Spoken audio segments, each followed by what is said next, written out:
Hello बच्चों, कैसे हो आप सभी। आशा करता हूँ बहुत ही अच्छे होंगे। बच्चों, आज हम लोग न्यूटन्स लॉज ऑफ मोशन में कुछ प्रश्न को देखेंगे, कुछ प्रश्न को सीखेंगे। बच्चों, पिछले लेक्चर्स में बच्चों हम लोगों ने कुछ एलिमेंट्री लेवल के प्रश्नों को देखा था, लेकिन आज बच्चों हम लोग कुछ अच्छे प्रश्नों को सीखेंगे। आओ बच्चों, प्रश्नों को सीखते हैं, समझते हैं। मैं शिवानंद त्रिपाठी और आपका अपना चैनल मेकर कॉन्सेप्ट क्लासेस। बच्चों, जरा प्रश्न को देखेंगे। ये हमारा सीलिंग है और सीलिंग से एक पुली लटका हुआ है बच्चों, और इस पुली के साथ क्या है कि एक मैंने 2 केजी का ब्लॉक डाल दिया और इसी पुली के साथ मैंने एक बच्चों 10 केजी का ब्लॉक डाल दिया। ठीक, अब यहां से यहां तक जो धागे का जो डिस्टेंस है, यहां से यहां तक ये पुली के इधर वो 2 मीटर दिया हुआ है।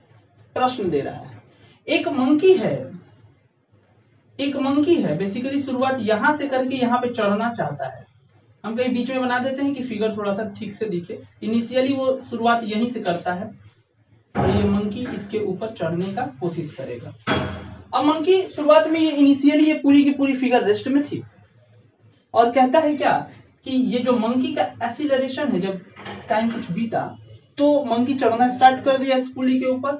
तो एक्सीलरेशन जो था गिवन था मंकी का a इक्वल टू 2 मीटर पर सेकेंड स्क्वायर। खैर, एक्सेलरेशन हम लोग को पता है। अब बच्चों हम लोगों को क्या करना है कि हम लोगों को टाइम निकालना है। प्रश्न बोलता है कि find the time when monkey reach the pulley. Monkey pulley के पास पहुंच जाए, हमको वो समय चाहिए है। अब बच्चों हम लोग को समय निकालना है, कैसे निकाले? तो बच्चों प्रीवियस लेक्चर में हम लोगों ने क्या किया है जरा देखेंगे कि जैसे ही ब्लॉक्स देखा, फ्री बॉडी डायग्राम तुरंत लगा दिया। ये 10 केजी का ब्लॉक था, 10G नीचे की तरफ। 2 केजी का ब्लॉक था, 2G नीचे की तरफ। ये थ्रेड था, देखा टेंशन ऊपर की तरफ। ये थ्रेड था, टेंशन तुरंत लगाया। अब दुविधा है कि सर ये मंकी का क्या, क्योंकि मंकी का भी तो 8G नीचे की तरफ लग रहा है। अच्छा सॉरी, दूसरा बात है कि मंकी का वजन भी दिया हुआ था 8 केजी, सॉरी छूट रहा था, 8 केजी मंकी का दिया हुआ था, तो 8G नीचे की तरफ। अब बच्चों हम लोगों को क्या करना होगा जरा हम देखेंगे। ये मंकी जिस पार्ट को पकड़े हुए है, होल्ड किए हुए है बच्चों, उस पार्ट को जरा हम देखेंगे। बस उतने ही पार्ट को हमको देखना है। उस पार्ट को थोड़ा सा हम बड़ा कर देते हैं और जरा उस चीज को देखते हैं। बच्चों, इसके ऊपर और इसके नीचे 2 फोर्सेस लगना स्टार्ट हो जा रहे हैं मंकी के चलते। अब पूछोगे सर ऐसा क्यों? क्योंकि बच्चों जब ये मंकी इसके ऊपर क्लाइंब कर रहा था, चढ़ रहा था, तो इसके हाथ में फ्रिक्शन है और फ्रिक्शन के चलते वो क्या कर रहा है, वो रोप के ऊपर चढ़ रहा है। अगर फ्रिक्शन नहीं रहता तो ये रोप के ऊपर चढ़ेगा नहीं, फिसल जाएगा, क्योंकि उसके हाथ में फ्रिक्शन है। हम लोग को बेसिकली फ्रिक्शन इस चैप्टर में पढ़ना नहीं है, तो वो फ्रिक्शन जो है बच्चों वो फोर्स में बदल जाता है। क्या? अब उसके हाथ में जो बहादुर बच्चों फ्रिक्शन है वो क्या करेगा, ऐसे नीचे की तरफ खींचेगा तो ऊपर का टेंशन और नीचे का टेंशन क्या हो जाएगा, अलग अलग हो जाएगा। मतलब ऊपर का टेंशन T1 मान लेते हैं तो नीचे का टेंशन क्या हो जाएगा, T2 हो जाएगा। अब बेसिकली बच्चों यहां से ऊपर का टेंशन T1 और यहां से नीचे का टेंशन T2। ठीक है, हो गया। तो फोर्स जो लगा वो F इक्वल टू कितना हो जाएगा, T1 माइनस T2। आप T2 माइनस T1 कर सकते हैं, T1 माइनस T2 कर सकते हैं, उससे कोई प्रॉब्लम नहीं है। लेकिन 8G नीचे की तरफ, तो वही वाला फोर्स 8G नीचे जो है वो वाला फोर्स यहाँ पे लिख देंगे। तो ये एक बात बनती है।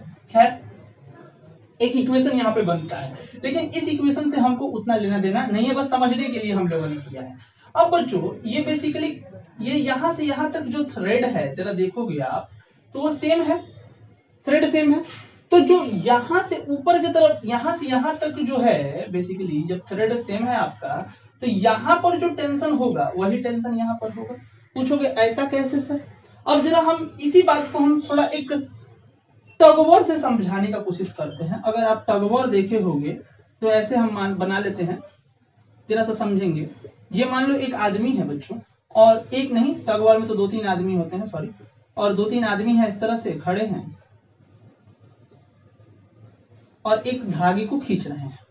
ठीक, अब ये धागा को इन लोगों का काम है, इसका काम है इधर की तरफ खींचना, इसका काम है इधर की तरफ खींचना, इसका भी काम मान लो इधर की तरफ खींचना है। ठीक, तो यहां से यहां तक जो थ्रेड है वो सेम है, ये पूरी की पूरी थ्रेड एक ही है, ये तो पता है। खैर, यहां से यहां तक जो थ्रेड है, यहां से यहां तक जो ये आदमी जिस फोर्स से खींच रहा था वही यहाँ का टेंशन हो जाएगा। तो बेसिकली मान लेते हैं कि आदमी 10 न्यूटन का फोर्स से खींच रहा था, तो यहाँ का इन दोनों के बीच का कितना हो जाएगा 10 न्यूटन। अब यहाँ ये वाला आदमी अगर 5 न्यूटन से खींच रहा था तो यहाँ का टेंशन कितना हो जाएगा 5 न्यूटन। लेकिन ये पूरी थ्रेड सेम थी, जैसे एक बीच में आदमी आया देखो टेंशन बदल गया। सिमिलरली यहाँ से इधर नीचे जो टेंशन है वो डिफरेंट होगा, यहाँ से ऊपर जो होगा टेंशन वो सेम होगा। तो अगर यहाँ का T1 तो यहाँ पर भी क्या होगा टेंशन T1 होगा। खैर, अब बात करते हैं प्रश्न पे। अब आते हैं बच्चों प्रश्न के ऊपर। अब जब ये बंदर ऊपर की तरफ चढ़ रहा था बच्चों, तो चढ़ते दौरान एक काम कर रहा था, क्या, थ्रेड को नीचे की तरफ खींच रहा था। तो जब थ्रेड को नीचे की तरफ खींचेगा तो ये ए एक्सेलरेशन से ऊपर जाएगा और ये ए एक्सेलरेशन से किधर की तरफ आएगा नीचे की तरफ।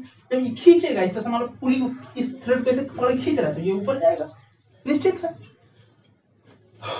है। अब आते हैं इसके ऊपर इक्वेशन बनाते हैं। ये बंदर का इक्वेशन पहले बना, तो T1 माइनस T2 बंदर ने कहा, माइनस 8g वही वाला लगा दी, इक्वल टू ये बंदर जो है रिलेटिव एक्सीलरेशन कर रहा है अपना और इस थ्रेड का, थ्रेड भी चल रहा है ये भी चल रहा है, थ्रेड नीचे की तरफ ये ऊपर की तरफ, रिलेटिव एक्सीलरेशन लगेगा कि नहीं लगेगा, कितना लगेगा 8 × 2 माइनस, ये इक्वेशन नंबर 1 मान लिया। खैर, अब बच्चों यहां पर देखेंगे इस वाले पार्ट को, तो मैंने बता रखा है कि जिधर की तरफ एक्सीलरेशन लगेगा उधर के फोर्स को आप पॉजिटिव बना लोगे। तो T1 माइनस कितना हो जाएगा 10g equal to 10a, equation number 2। यहाँ का भी निकाल लो, T2 माइनस T2 कहीं के लिए एक्सीलरेशन नीचे की तरफ है तो उधर वाला फोर्स पॉजिटिव, तो 2g minus T2 equal to कितना हो जाएगा 2a, इक्वेशन नंबर कितना हो गया बच्चों 3। अब ये दोनों को इसमें पुट करेंगे, तो T1 यहां से अगर हम T1 की मान निकालें तो कितनी हो जाएगी 10a प्लस 10g हो जाएगा, और यहां से अगर हम T2 की मान निकालने का कोशिश करेंगे बच्चों तो वो हो जाएगा 2g माइनस 2a। खैर, अब दोनों वैल्यू को putting the values of T1 and T2 in equation first, पहले इक्वेशन में डाल दो, फर्स्ट इक्वेशन में डाल दो T1 और T2 को, ये उठाया इसमें डाला तो ये कितना हो गया 10a प्लस 10g माइनस इसको उठाया इसको में डाला तो minus 2g plus 2a minus 8g बराबर, इससे इसको मल्टीप्लाई कर दिया 16, फिर इससे इसको मल्टीप्लाई किया 8a। अब जरा देखोगे बच्चों 10g माइनस 2a कितना हो गया प्लस 8a आ गया, इन दोनों की वैल्यू प्लस 8a, यहाँ पे माइनस प्लस 8g आ गया और यहाँ पर माइनस 8g लिखा हुआ, ये दोनों कट गया, यहाँ पर 10 यहाँ पे 10a है, यहाँ पे 2a है, दोनों को जोड़ दिया तो कितना हो गया बच्चों 12a, यहाँ पर दिया हुआ है 16 माइनस 8a, इसको इधर लेकर आए हम लोग तो कितना हो जाएगा 20a इक्वल टू 16, तो a की मान कितनी हो गई 16/20, काटा तो 4 4 जा 4 5 जा मतलब 0.8 मीटर पर सेकंड स्क्वायर, यही होगा वैल्यू। खैर, अब हम लोगों को बच्चों मेन काम है कि हम लोगों को क्या निकालना है टाइम निकालना है, अभी तक तो एक्सीलरेशन निकाला है, अब इस बंदर को यहां से यहां तक जाने में समय कितना लगेगा। खैर, तो समय जो लगेगा एस इक्वल टू बंदर का रोप के रिस्पेक्ट में काम करना है, ये याद रखना, तो s equal to ut plus half at का स्क्वायर। शुरुआत में मैंने बोल रखा है कि यह प्रश्न जब स्टार्ट किया था मैंने बोल रखा था ये सिस्टम इनिशियली रेस्ट में है, यू की वैल्यू कितनी हो गई 0 हो गई, ये यहां से यहां तक की जो थ्रेड है जो दूरी थी इनिशियली वाली बात करेंगे तो वो 2 मीटर थी ना, 2 मीटर थी प्लस हाफ इंटू ए का मान जरा हम लोग रिलेटिव वे में लेंगे क्योंकि ये तो बंदर का इसके साथ दोनों चल रहा है, तो 2 माइनस ए इंटू टी का स्क्वायर, समझ में आया। अब बच्चों तो 2 इक्वल टू यहाँ पे हाफ इंटू 2 माइनस ए की मान कितनी है 2 मीटर, तो ए की मान यहाँ पे आई है 0.8 इंटू टी का स्क्वायर, यहां से इसको करेंगे तो 4 आ जाएगा और यहाँ पे आ जाएगा 12, 1.2 आ जाएगा, 1.2 टी का स्क्वायर। तो टी का स्क्वायर इक्वल टू 4/1.4, तो टी इक्वल टू √4/1.2। यही आंसर आएगा। कितना आसान प्रश्न था बच्चों। नेक्स्ट प्रश्न सीखते हैं इसी के तरह।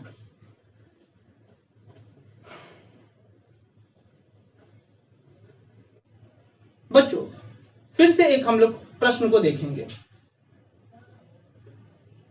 जो अच्छे प्रश्नों में गिनती की जाएगी। बच्चों यहाँ पे मैंने एक सीलिंग दिया और सीलिंग में एक पुली लटका दिया। पुली के साथ क्या किया कि यहाँ पर इसके ये जो थ्रेड अगर निकलता तो यहाँ से एक पुली और इस पुली के साथ ही मैंने एक रॉड लटका दिया, इस तरह से एक रॉड लटका दिया और ये वाली पार्ट को मैंने कनेक्ट कर दिया किसी ग्राउंड से पुली का। अब ये वाला थ्रेड तो था तो ये तो थ्रेड तो रहेगा ही पूरी की पूरी, और इसके लोअर एंड पर एक मैंने बॉल रख दिया इस तरह से एम मास ये ब्लॉक रख दिया। बेसिकली शुरुआत में ये पूरी की पूरी सिस्टम इनिशियली रेस्ट में थी बच्चों। तो शुरुआत में ये बेसिकली ये रॉड जो है ये एक रॉड है, ये क्या है तुम्हारा बच्चों रॉड है। तो ये रॉड की जो लेंथ है वो मान लेते हैं L है, प्रश्न में दिया हुआ है। दूसरी कि रॉड की जो मास है वो मान लेते हैं m है, मास ऑफ रॉड जो है वो मान लेते हैं क्या है बच्चों m है, और बॉल की जो मास है वो ईटा टाइम्स m है। ठीक, शुरुआत में इनिशियली रेस्ट में है और इसका eta times mass of rod है। ये ब्लॉक का जो मास है ये बॉल का जो मास है वो ईटा टाइम्स मास ऑफ क्या है रॉड है। तो करना क्या है, करना है कि find the time find the time taken by ball to reach the upper end of the rod या ऑफ द रॉड, ठीक है ऑफ रॉड। शुरुआत में ये लोअर एंड पे था तो हमको समय निकालना है कि इसको यहां तक जाने में समय कितना लगेगा, यही मेन प्रश्न है। शुरुआत में ये फिगर आप देख रहे हैं ये इनिशियली रेस्ट में थी बच्चों।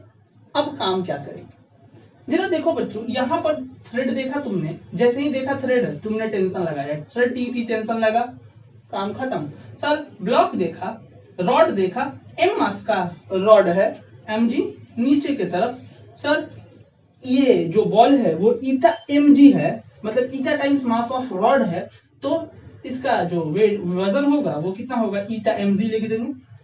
ठीक है, कोई दिक्कत नहीं है। अब सर ये टेंशन ये मान लीजिए शुरुआत में अगर हम इसको ये मान लीजिए सर ये ए एक्सीलरेशन से अगर जरा देखिए ये वाला टी और ये वाला टी, तो ये वाला कितना हो जाएगा सर 2t हो जाएगा, और यहां से यहां तक ये थ्रेड सेम था तो ये भी कितना हो जाएगा 2t हो जाएगा। खैर हम मानते हैं कि ये वाली जो एक्सीलरेशन है ये वाली ब्लॉक जो है बेसिकली ऊपर की तरफ ए एक्सीलरेशन से चलना है, बेसिकली इसी को चलना है ऊपर की तरफ। तो ऐसा लेट कर लिया कि ये वाली जो बॉल है वह क्या कर रहा है ए एक्सीलरेशन से ऊपर की तरफ जा रहा है। तो अगर ये ए एक्सीलरेशन से ऊपर की तरफ जाएगा तो ये ए एक्सीलरेशन से नीचे की तरफ जाएगा, तो ये भी कुछ ना कुछ ए डैश से जाएगा, तो पता नहीं कितने से जाएगा, कैसे निकालेंगे। वही ऊपर बराबर ऊपर प्लस ऊपर बाई 2 या फिर नीचे प्लस नीचे बाई बराबर नीचे प्लस नीचे बाई 2 वाला फॉर्मूला पुट करेंगे, प्रश्न को सॉल्व करेंगे।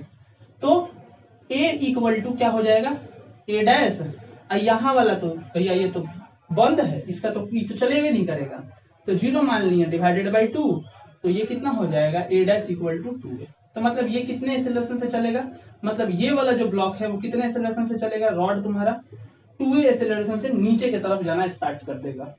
अगर आप इस बॉल को ऊपर की तरफ a एक्सेलरेशन से ऐसा मान लेते हो कि चल रहा है। खैर अब जो पहले इक्वेशंस बनाए करते थे वैसे ही बनाएंगे और प्रश्न को सॉल्व करेंगे। तो जरा देखेंगे बच्चों, जिधर की तरफ एक्सेलरेशन उधर का फोर्स आप पॉजिटिव बना देते हो, बहुत सुंदर। तो 2 माइनस कितना हो जाएगा इधर माइनस ईटा एम जी, इसको ईटा बोलते हैं बच्चों, ये इसको ईटा बोलते हैं, बार बार बता रहे हैं, ETA ईटा, ठीक है, ईटा पढ़ते हैं, ये सिंबल को ईटा पढ़ते हैं। तो 2t माइनस ईटा mg बराबर ईटा m इंटू ए, ये इक्वेशन नंबर बच्चों क्या हो गया 1। अब ये वाला एक्सेलरेशन नीचे की तरफ, ये वाला टेंशन मतलब नीचे वाला को पॉजिटिव करना पड़ेगा, तो mg minus t equal to कितना हो जाएगा m 2ma, इक्वेशन नंबर 2। क्या करते हैं बच्चों, सेकंड इक्वेशन में 2 का मल्टीप्लाई करके फर्स्ट से जोड़ दो, तो 2 का मल्टीप्लाई किए इसमें, तो ऐसे करते हैं, सेकंड इक्वेशन में 2 का मल्टीप्लाई करके फर्स्ट इक्वेशन के साथ जोड़ दो, ठीक है। तो जैसे ही 2 का मल्टीप्लाई करोगे तो 2mg माइनस 2t हो जाएगा, बराबर क्या हो जाएगा 2 2 जा 4ma हो जाएगा। सेकंड इक्वेशन में इसमें तो दिया हुआ है 2t minus eta mg equal to, वहां से लाएंगे ईटा ma, दोनों को कट कर दिया। अब जो बचा उसको लिख दो, क्या बचा बच्चों, तो 2mg माइनस ईटा mg बराबर 4ma plus eta 4ma plus eta mg बचा। इन दोनों में से सॉरी ma बचा ना, mg लिख रहा है, ma बचा। अब इन दोनों में से m कॉमन, m कट कर दो, m सब कॉमन है, बाहर निकल गया, कट गया। अब जो है लिखेंगे, यहाँ से a कॉमन है, बाहर निकालेंगे, यहाँ पर g कॉमन है, बाहर निकालेंगे, तो 2 माइनस ईटा इंटू जी, और यहाँ से a बाहर है, 4 ईटा है, मल्टीप्लाई में उसको ले जा तो डिवाइड में 4 प्लस ईटा हो गया, इसको कर देते हैं ऐसे, बराबर हो गया a, एक्सेलरेशन का वैल्यू अपना निकल गया है। अब हम लोगों को क्या निकालना है, टाइम, इस रॉड को ऊपर जाने के लिए, इसको रेस्ट में डाल दो, रिलेटिव मोशन लगा दो, निकल के रेडी। तो क्या होगा, s equal to formula ut plus half at का स्क्वायर, ये कितना लेंथ दिया हुआ है बच्चों, l लेंथ दिया हुआ है, गया वो तो गया, एक्सेलरेशन तो गया, सॉरी इनिशियली ये वाला रेस्ट में ही था, तो ये वाला तो 0 गया। हाफ a का वैल्यू यहाँ पर दिया हुआ है बच्चों, कितना 2 minus eta upon 4 plus eta into g into t का स्क्वायर। खैर अब यहाँ से बस सॉल्व कर देना, ये डिवाइड में ऊपर गया तो बच्चों मल्टीप्लाई में। एक चीज और तरह देखना, बेसिकली हम लोग क्या कर रहे हैं, ये किसके रिस्पेक्ट में जा रहा है बच्चों, गलती होगा यहाँ पे, अगर आप इस प्रोसेस से चलोगे तो गलती करोगे शुरुआत में।